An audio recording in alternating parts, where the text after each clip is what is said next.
भारत कीर्ति series. नमस्कार। गणपति की ढेरों शुभेच्छा। गणानां त्वा गणपतिं हवामहे कविं कवीनाम् उपम श्रवस्तमं ज्येष्ठराजं ब्रह्मणां ब्रह्मणस्पत आनः शृण्वनुतिभिः सीद सादनम. This is from Book 2 of the Rig Veda, an invocation to Ganpati, Lord Ganesh.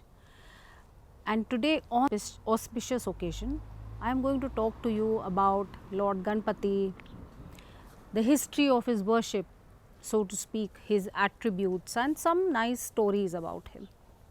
As I told you, Ganpati appears in the Rig Veda. An invocation to Ganpati also appears in the Yajur Veda, and this is how Yajur chants always begin, because all of us know that Ganpati is Vigneshwar. He helps us to overcome all obstacles, and we begin everything with an invocation to Ganpati. So our worship develop. Now there are, as you know, there are 18 Purans and many Up-Purans. So there are some Purans and Up-Purans which are devoted to the story of Ganesh. So one of course is the Ganesh Puran, one is the Mudgal Puran, then there is a Brahmand Puran, there is a Brahma Puran. The oldest of these is actually the Brahmand Puran. It is supposed to be of years before the Common Era, but the text which has come down to us may have been changed around the 13th century. But the Mudgal Puran, the Ganesh Puran and the Brahma Puran, they are supposed to be of an antiquity between the 6th and the 13th centuries of the Common Era. So you see that the tradition of Ganpati in our own religious systems is a very old one. What about actual representations? Now in the oldest remains of the of any temple that we have in India, that was in the 2nd century BCE near Mathura, there is a beautiful iconography of Devi with two elephants on her side. So you see the concatenation, the coming together of Lakshmi and Ganesh, and I am from Bihar and we worship Lakshmi and Ganesh together. But as far as the actual iconography that we recognize today, the very cutely plump Ganpati with the trunk, with his wives Riddhi, Buddhi, Siddhi around him and with his Mushak Vahan, that the first representations that we know of as of today come from the Gupta period, which is around the 4th, 5th century AD, and the oldest is supposed to be the representation of Ganpati at the Udaygiri cave complex or at Satna, which is a little way away from Udaygiri, and it is also in Madhya Pradesh. So it was during the Guptas that the worship of Ganpati really came into its own. After that, around the same centuries, traders adopted him as their own because he was the remover of all obstacles, he was the bringer of luck, and traders took him with them to shores far beyond India. And we know even today that the worship of Ganpati is spread in Southeast Asia, in China, in Japan, in Malaysia, and in China say around the 6th century, in Japan around the 8th century. Buddhists also adopted Ganpati as their own, as a remover of obstacles, and there is beautiful Buddhist iconography also of him. Around the 10th century, Adi Shankaracharya, who established the Smarth tradition, included Ganpati in 5 of the main deities that he brought together in his own philosophy of religion of the time. So this only strengthened the position of Ganpati as we knew it. There are, as I told you, so many stories about Ganpati, and there is so much to learn and so much to think about in the way that he is picturized.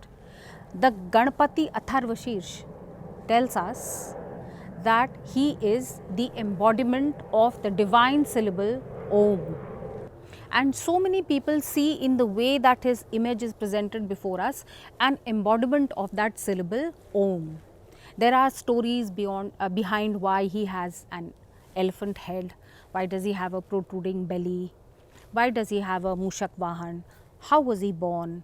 And I will tell you a few of these interesting stories. The Shiv Puran, of course, tells us the classic story of how Devi Parvati made him out of clay, turmeric and sandalwood and put him in front of her bath house to protect her while she was taking a bath. Now, when Lord Shiv returns, this boy does not let him enter, and in anger, Shiv cuts off his head.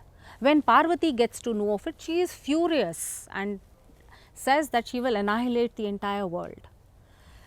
Immediately, Shiv sends his guns out to look for a head, and they bring back an elephant's head. It is affixed onto that headless boy and he becomes Ganpati. But there are some other interesting stories, you know, for instance, that Ganpati was born as a human baby and Shiv and Parvati invited all the Devis and Devtas to come and visit their newborn. So also came Shani.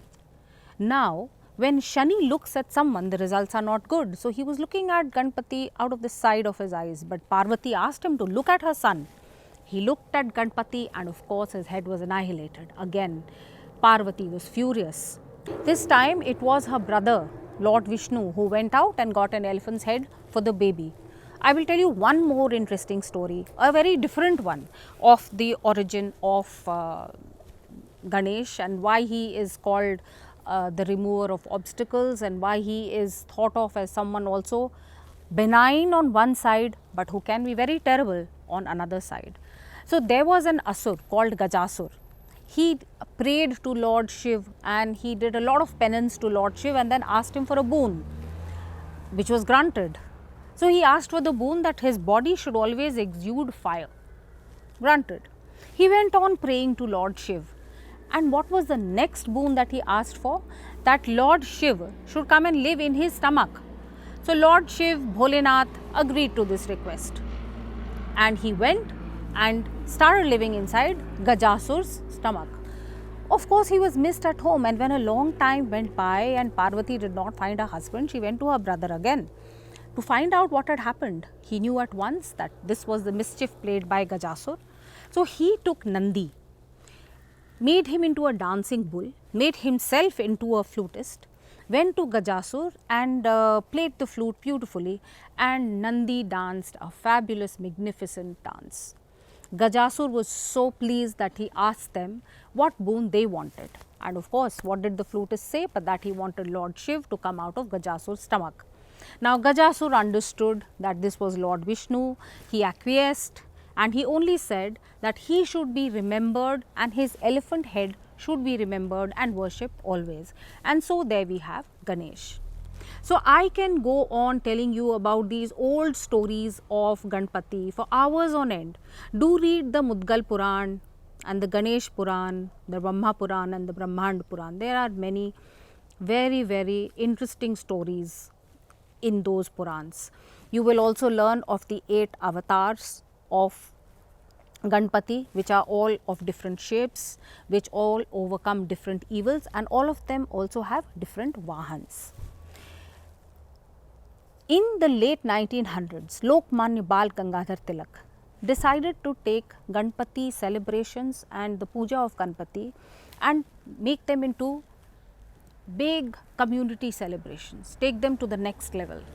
They were to remind us of our own traditions of worship. They were also to be seen as a challenge to the British, and all of us know that history of the way the Ganpati celebrations became bigger and bigger, and now Ganpati is celebrated not just in Maharashtra but across the country and even abroad.